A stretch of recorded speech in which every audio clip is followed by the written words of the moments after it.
Assalamualaikum class. Today we will discuss about production of sugar from sugar cane. Sugar cane or simply cane are several species of tall perennial true grasses of the genus Saccharum, which is used for the sugar production. The plant is 2 to 6 meters tall. It has jointed fibrous stalks that are rich in sucrose, which accumulates in stalk internodes. Sugarcane belongs to grass family and also seed plant family that includes maize, wheat, rice, and many other crops. It is native to warm, temperate to tropical regions of the Southeast Asia.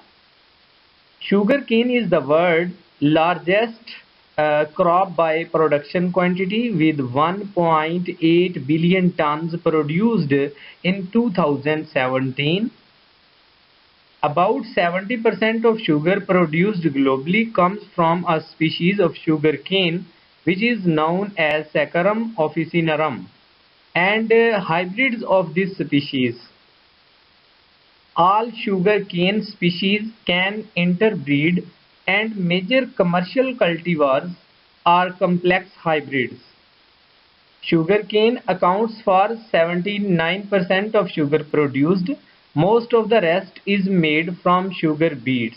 While sugarcane predominantly grows in tropical and subtropical regions, sugar beets typically grow in colder temperate regions.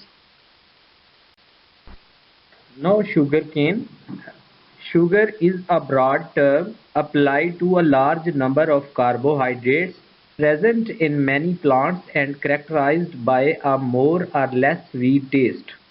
The primary sugar, glucose, is a product of photosynthesis and occurs in all green plants.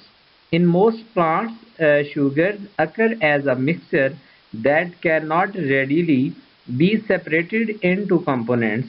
In the sap of some plants, the sugar mixture are condensed into syrup. The sugarcane is a thick, tall, perennial grass that flourishes in tropical or subtropical regions. Sugar synthesized in the leaves is used as source of energy for growth or is sent to stalks for storage. It is sweet sap in the stalks that is source of sugar as we know it. The reed accumulates sugar to about 15% of its weight. The sugar beet is a beetroot variety with the highest sugar content for which it is specifically cultivated. While typically white both inside and outside, some beet varieties have black or yellow skins. Sugarcane is not only cash crop for brewers, but it is main source of white crystal sugar. It also provides grower with a very good substitute of sugar as gur and brown sugar. Sugarcane tops serve as fodder for cattle, baggage and leaf trashes as fuel, stubble and roots as organic manure, and crop residues as compost. It may also kept in mind that sugarcane leaves are used as substrate for artificial cultivation of edible mushrooms. Sugarcane is a tropical perennial grass that forms lateral shoots at the base to produce multiple stems typical to 3 to 4 meter in diameter. The stems grow into cane stalk which when mature constitutes around 75% of entire plant. A mature stalk is typically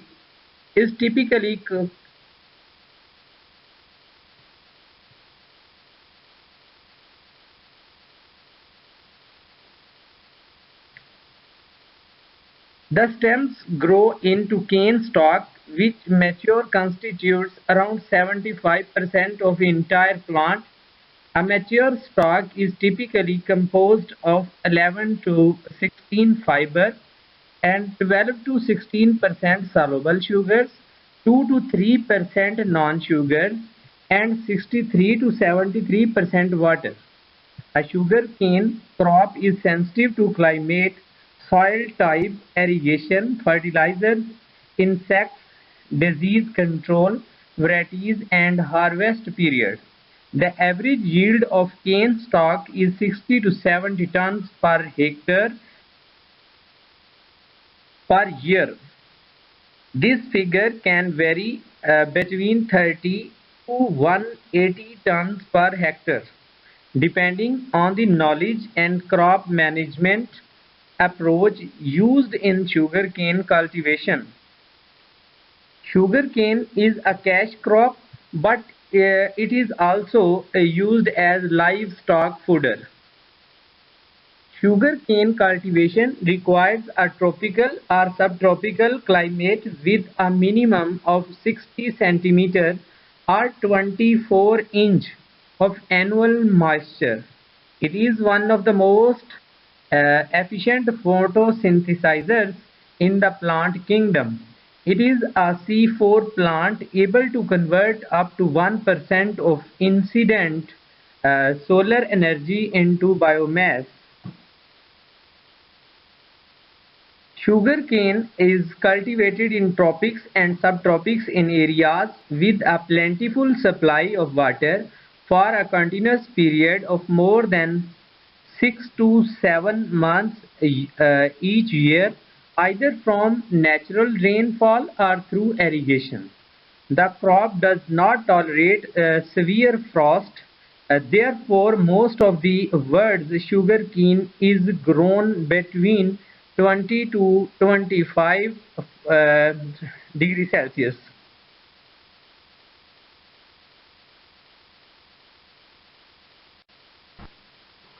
Sugarcane sugarcane is used for making various forms of the table sugar that we consume on a regular basis. Sugarcane has jointed stalks that can reach to a height of 6 to 19 feet. These fibrous stalks are rich in sugar while they bear broad and alternate leaves. It is cultivated more than 200 countries, and Brazil and India are the largest producers of sugarcane. Every teaspoon of raw sugar cane contains about 4 grams of carbohydrates. Sugar cane is free from fats, cholesterol, proteins and sodium, but it contains significant amount of vitamin C, vitamin B2, which is also known as riboflavin, magnesium, also present iron, potassium and phosphorus, which are beneficial for the body. The calories are only around 15, while a teaspoon contains about 4 grams of glucose, which is the healthiest form of the sugar. Sugarcane is a rich source of carbohydrates. It is used as a food for human, fodder for the animal in various forms, and used as a fertilizer in crop production across the globe. It is used as a food in the form of sucrose, fructose, syrups, and jaggery. It is also used as fiber in the form of cellulosic materials. Sugarcane also used as fodder in the form of green leaves, top portions. Sugarcane also used in the form of fuel, in the form of residue waste material. Sugarcane also used as chemicals in the form of alcohols, bagasse and press mud. Chemicals and auxiliary. The chemical and auxiliary materials used in manufacture of sugar from sugarcane are limestone, coke, sulfur, superphosphates, soda, hydrochloric acid, and filter cloth. Sodium hydrosulfide and dyes are not now used in white sugar manufacture. First one is limestone. Limestone is used for production of quicklime and carbon dioxide for clarification of cane juice. Quicklime is obtained by burning limestone in the country. Vertical shaft kilns. Lime is usually added to cane juice as the milk of lime, a white milky liquid. The concentration of the milk of the lime used depends upon the process of clarification of the juice. Second one is coke. Coke is used in the burning of limestone to produce quicklime. It is indigenously available. The ratio of coke to limestone varies from 1:10 to 1:15 depending upon various factors such as size of limestone, capacity of kiln, calorific value of coke, quality of limestone, etc. The size of limestone is generally 8 to 12 centimeter in a big kiln and 5 to 8 centimeter in small kiln. The third one is sulfur. Sulfur is burnt to produce sulfur dioxide for use in clarification process. Sulfur dioxide forms calcium sulfide precipitate in the juice during clarification. Sulfur is also used for bleaching the syrup by the way of converting colored ferric salts into colorless ferrous salts. Then the other one is superphosphate. Phosphoric acid and phosphates are used in sugar industry for various purposes such as clarification of technical sucrose solution, conditioning of feed water, and prevention of scale formation in evaporators. Next one is soda and hydrochloric acid. Caustic soda and soda ash and hydrochloric acid are used in sugar industry for internal cleaning of the evaporator vessels. Caustic soda is used for removing phosphate scale and soda ash for silica and calcium sulfate scales. Hydrochloric acid is used for phosphate scales and its use is now on the increase along with inhibitors like sulfamic acid or rhodin, etc. And other one is sodium hydrosulfide.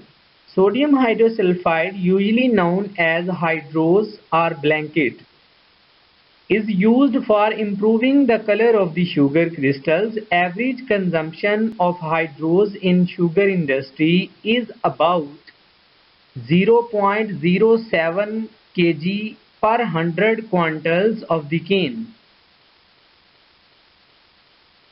Last one is filter cloth. Filter cloth is used for the filtration of the chemically treated juice. Suitability of the cloth depends upon the nature of the juice and the chemical treatment given to the juice.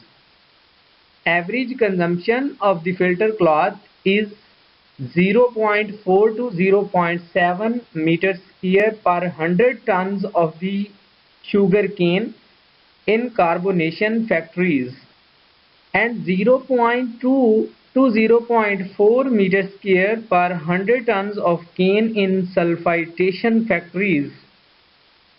Next one. Now we will discuss about manufacturing of sugar from sugarcane. A sugarcane mill is a factory that processes sugarcane to produce raw or white sugar. The term is also used to refer to equipment that crushes the sticks of the sugarcane to extract the juice. There are a number of steps in producing raw sugar from the cane. First one is cane receiving and unloading. Receive the cane at the factory and unload it from the transport vehicles. Cane preparation, cutting and shredding cane to prepare it for juice extraction. Juice extraction, two technologies are in common use: milling or diffusion for the juice extraction purposes. Juice clarification, remove suspended solids from the juice, typically mud, waxes, fibers. Now juice evaporation, to concentrate the juice to a thick syrup of about 60-degree Brix. Syrup clarification, removed suspended solids from the syrup, typically colloid size of the mud, waxes, fibers, etc. Now crystallization, centrifugation, it involves separation of sugar crystals from the mother liquor, done by centrifugal machines. Next is sugar drying and then packaging and delivery. These processing steps will produce a brown or raw sugar. Mill white sugar, also known as plantation white sugar, can be produced by introducing some form of color removal process.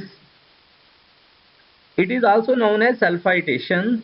Between the juice clarification and the juice evaporation stages, the raw sugar produced is often refined to produce white sugar. This sugar refining can be done either at completely separate factory or at a back-end refinery which is attached to the raw sugar. There are two processes for extracting juice from the cane. First one is milling and second one is diffusion. And then we use the bagasse. The remaining fibrous solids is known as bagasse. It is burned for fuel in the mill steam boilers. These boilers produce high pressure steam which is passed through a turbine to generate electrical energy.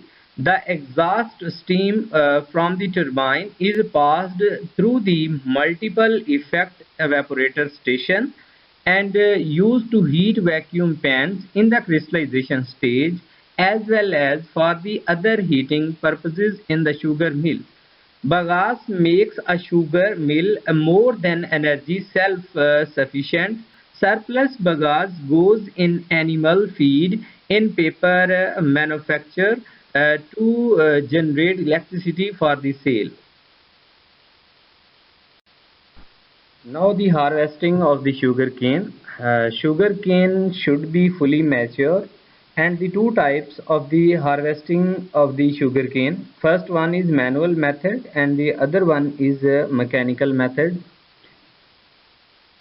And the sugar factory go for mechanical harvesting to solve the problem of the labor shortage. And currently sugarcane manual and mechanical harvesting system with regard to production efficiency and the cost effectiveness and also cane loading efficiency and the effect of trash in factory processes. And the result shows that the manual harvesting is more expensive than mechanical harvesting. The wages for the cane cutting labor represent 74.14% of the total cutting cost and the 46% of total manual harvesting cost, and on the other hand 18.9% of the total harvesting cost. And sugar factory as well as other all factories could go for increasing the mechanical harvesting system and the reducing the manual harvesting to less than 10% of the total area. The specialized cane cutter laborers should be employed in other agriculture operations during the off-season to ensure their availability at the start of the season. A further research is needed to reduce the in-field cane losses and trash percent and to determine their effect on cane quality and factory performance of the two harvesting systems. Now the transport and the handling. Transportation concepts play an important role in agricultural industry also. Transportation is used for importing raw materials from any source to destination and also sending finished goods to market. In recent trend, agricultural industry is also mechanized. Many of the workers are done by the machines, but some of the works involve much cost. Sugarcane is the main economic crop to the farmers and our society. After harvesting the sugarcane, it should be transported to factory nearer to the fields, but the most of the farmers make an agreement with the factory to carry the products by their own risk. There may be more than one route possible to vehicles to make the transportation of the products, out of which some of the routes are good condition for transportation through which the product is transported. The products will not get damaged, but at the same time some of the routes are of the bad in condition for the transportation. If the transportation is made along the route, the product will also get damaged. Most sugarcane growers in the region are small farmers operating with their own families. Most of them do not possess a truck and normally they have only a small or traditional multi-purposes vehicle. They have to pay the cost of transportation of the sugarcane from their farm to mills. Both small and large farmers face a common problem of the transportation as the delivery of the sugarcane per transaction requires a bulk carrier. They are required to rent a truck and pay hired laborers for the cutting of the sugarcane and loading the truck. At the beginning and the end of the season, the sugar mills face a supply of raw materials for the crushing, and also during the peak season supply is higher than capacity of the mills. At the time, hundreds of the trucks can be seen in front of the mills waiting to unload sugarcane. Truck owners normally operate their businesses as middlemen by the charging for transport services per ton. They also face problems of delays during transportation and excessive time spent at the mills waiting to the unload the raw sugarcane. Truck drivers might spend up to 24 hours for just one transaction. This is of course has an impact on the cost transportation. If the mills could manage the flow of the trucks and unloading operations more efficiently, the cost of the sugar production would be lower. Then the next. Now the washing. The cane is generally weighted on large platform scale in the transport unit in which it is received at the mill railway car trailer like where direct weighting is impracticable. Excessive washing of sugar cane with the water as a part of the cane carrier or auxiliary to it is a process of cleaning the cane by water from the associated mud resulting due to harvesting, and to remove the dust and dirt particles. The milling process may be separated into two steps: the preparation of cane by breaking down the hard structure and puring the cell, and the actual grinding the cane. The preparation of the cane is accomplished in several ways: by revolving the cane knives that cut the cane into chips but extracted no juice, by shredders that tear the cane into shreds but extract no juice, by crushers that break and crush the structure of the cane and extracting a large portion of the juice. And now the cutting of the canes. After washing, next step is cutting of the canes. Why there is a need of cutting? As we discussed earlier that sugar cane is a kind of raw material that have a definite height, so in order to make manageable size, we have to cut the sugar cane. For the cutting of the canes, there are some sharp cane knives are used that cut the canes into small pieces of size about 1 to 2 feet. Cutting operation is the first operation in industry. Cutters are mechanical equipment which is used to cut the canes into desired size, and a machine led by a series of rotating knives shreds the cane into pieces. This is known as grinding. During grinding, hot water is sprayed onto the sugar cane to dissolve any remaining hard sugar. The smaller pieces of the cane are then spread out on a conveyor belt. The shredded pieces of the sugar cane travel on the conveyor belt through a series of the heavy-duty rollers which extract the juice from the pulp. The pulp that remains, which is known as bagasse, is dried and used as a fuel. The raw juice moves on through the mill to be clarified. Now the shredding. The importance of the heavy-duty equipment is certainly known to everyone. The people associated with a specific business are more conscious about with industrial equipment to use or not, so that they can produce maximum with less investment. Similar is case with the sugar producing industry and sugar mills. The mill owners keep a keen eye on various industrial equipments that can be used to produce sugar. One such very useful equipment is cane shredder. This particular heavy duty shredder actually prepares the cane before sugar extraction.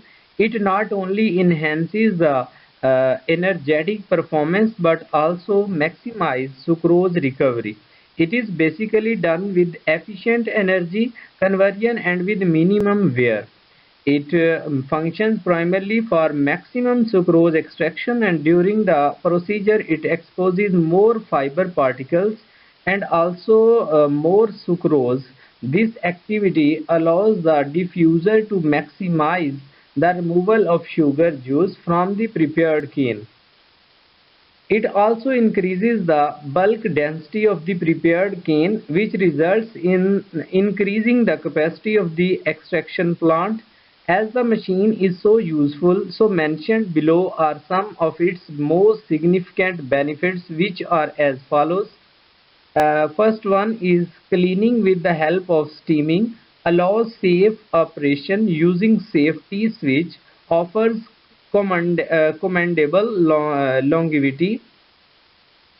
It is a whole complete unit, additional parts not required, hammer required. It is clear from the above discussion that shredding is a very crucial part to extract maximum yields.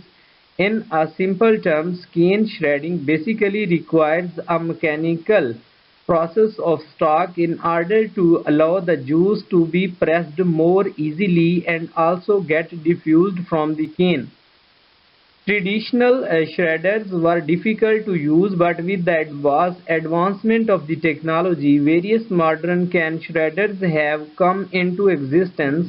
The new age shredders allow easily functioning maintenance, repair, and cleaning of the system. Modern shredders also have reduced unit downtime.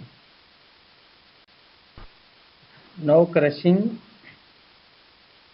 Sugarcane must be crushed to extract the juice. The crushing process must break up the hard nodes of the cane and flatten the stems. The juice is collected, filtered, and sometimes treated and then boiled to drive off the excess water. The, the dried cane residue, which is also known as bagasse, is used as fuel for this process. The remaining liquid is allowed to set into a solid mass which is known as gur. The high quality cane has a good juice content with high sugar levels.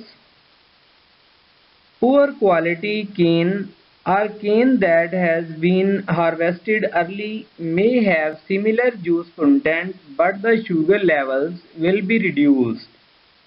The efficiency with which juice can be extracted from the cane is limited by the technology used. The simple three rollers crushers used by the most procedures will never extract more than 50 kg of the juice from each 100 kg of the cane. Yields are also improved by careful control of the boiling process. Boiling should be completed as rapidly as possible and the conditions kept as clean as possible. Now the milling tandems. There are two processes for the extracting juice from the cane. First one is milling and the other one is diffusion. So first one is milling. Juice extraction by the milling is the process of squeezing the juice from the cane under a set mills using high pressure between heavy iron rulers. Those mills can have from 3 up to 6 rolls. Every set of mills is called a tandem mill or mill train. To improve milling extraction efficiency, water is added at each mill. Hot water is poured over the cane just before it enters the last mill in the milling train and is recirculated up to reach the first mill. The juice squeezed from this cane is low in sugar concentration and is pumped to the preceding mill and poured onto the cane just before it enters the rollers. The juice from this mill is same way pumped back up the milling train. Mixed juice, that is to say cane juice mixed with the water introduced at the last mill is withdrawn from the first and the second mills and is sent to further processing. Milling trains typically have 4, 5 or 6 mills in the tandem to improve the milling extraction performance before the cane reaches the first mill. Knife and shredder preparation equipment is normally used. And the other one is diffusion. Sugarcane diffusion is the process of extracting the sucrose from the cane with the use of imbibition but without the squeezing by the mills. Shredded cane is introduced into the diffuser at the feed end and the hot water is poured over the shredded cane just before the discharge end of the diffuser. The hot water percolates through the bed of the cane and removes the sucrose from the cane. This dilute juice is then collected in a compartment under the bed of the cane and is pumped to the point a little closer to the feed end of the diffuser, and this dilute juice is allowed to percolate through the bed of the cane. At this point, the concentration of sucrose in the cane is higher than the concentration of sucrose in dilute juice just mentioned, and so sucrose diffuses from the cane to juice. This now slightly richer juice is pumped back the diffuser and the process is repeated, typically 12 to 15 times compared with 4 to 6 times for the milling process.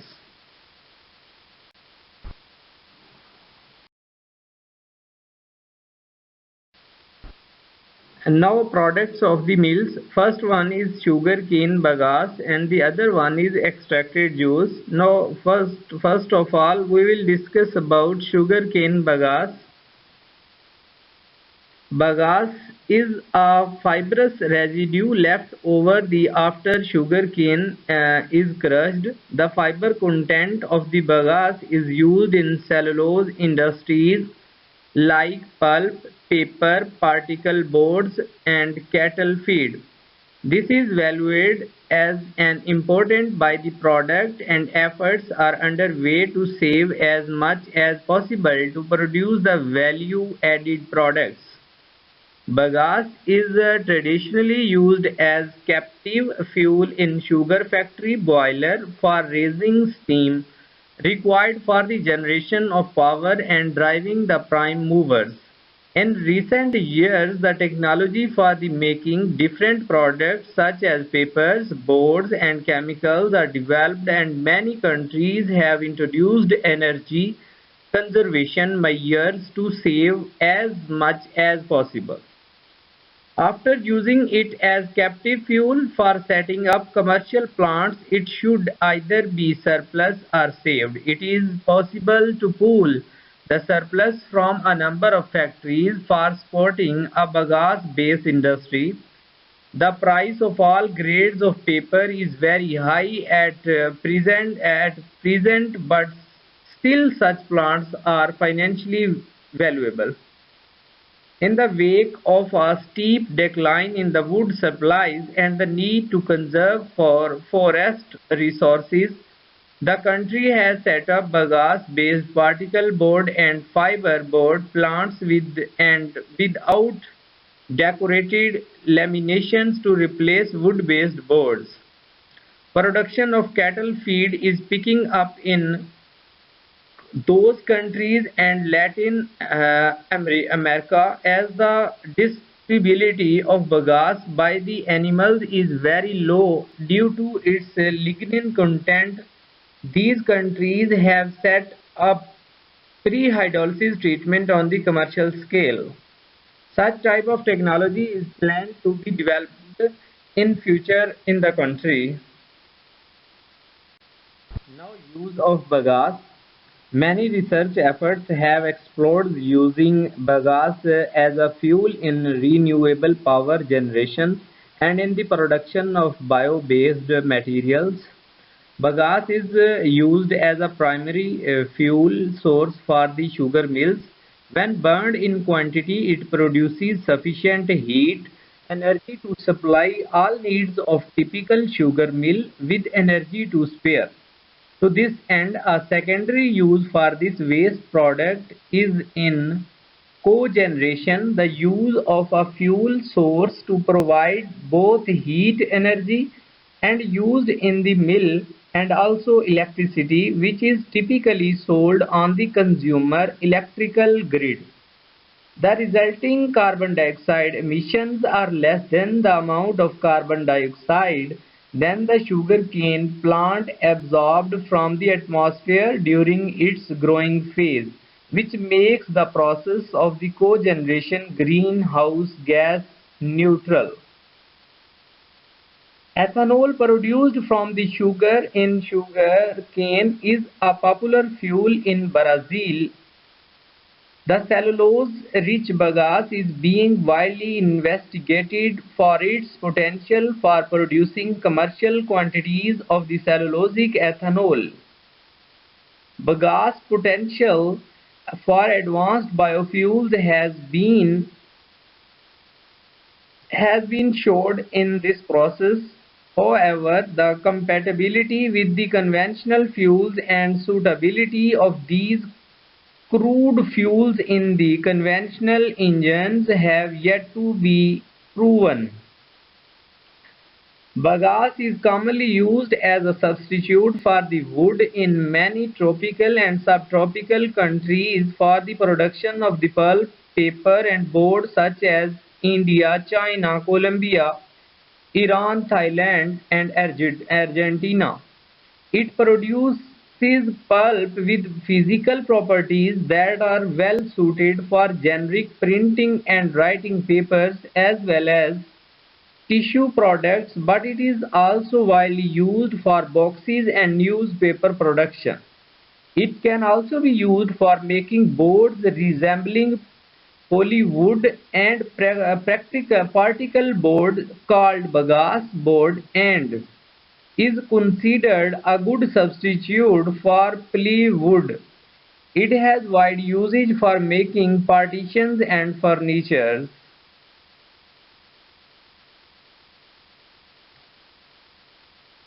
Bagasse is also used as nanocellulose. Nanocellulose can be produced from the bagasse through various conventional and novel processes. This provides a pathway to generate higher value products from what can be considered a process waste stream. Workplace exposure to dust from the processing of bagasse can cause a chronic lung condition, pulmonary fibrosis, more specifically referred to as bagassosis.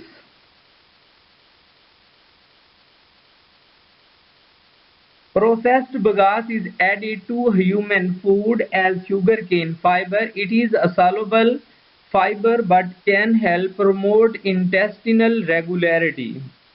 One animal study suggests that sugarcane fiber combined with a high-fat diet may help control type 2 diabetes. Bagasse are good source of lignoceric and cereotic acids. Thank you.